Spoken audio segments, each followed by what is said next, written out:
लोकसभा चुनाव के नतीजे जब से सामने आए हैं, देश की सबसे बड़ी पार्टी भारतीय जनता पार्टी में हड़कंप मचा हुआ है, खास करके यूपी में। वो ऐसे कि बहुमत का जो आंकड़ा बीजेपी इस बार पूरा नहीं कर पाई है, उसमें सबसे बड़ी भूमिका यूपी की भी है। अकेले बीजेपी की बात करें तो बीजेपी को 240 सीटें इस चुनाव में मिली हैं, जो कि बहुमत से सिर्फ 33 सीटें कम हैं, जिससे इस बार बीजेपी अपने सहयोगियों के साथ मिलकर एनडीए सरकार बना रही है।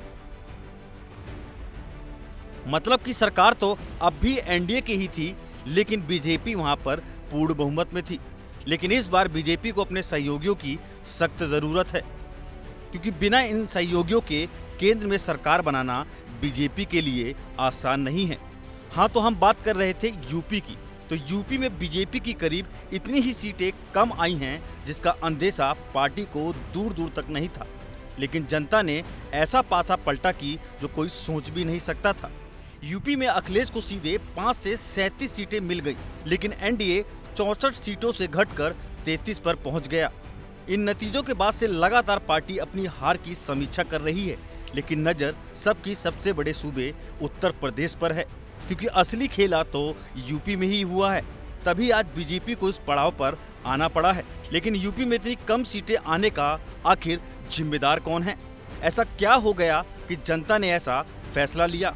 अभी तक किसी को नहीं समझ आ रहा है। नतीजों से पहले भविष्यवाणी करने वाले सभी राजनीतिक पंडित भी फेल साबित दिखे। इसी को लेकर गुरुवार को सीएम योगी ने आला अधिकारियों के साथ बैठक की और परियोजनाओं की समीक्षा कर दिशा निर्देश दिए। कुल मिलाकर कई ऐसे कारण जिससे बीजेपी को यूपी में इतना बड़ा नुकसान हुआ, जिसको लेकर बीजेपी अब अपने काम में जुट गई है।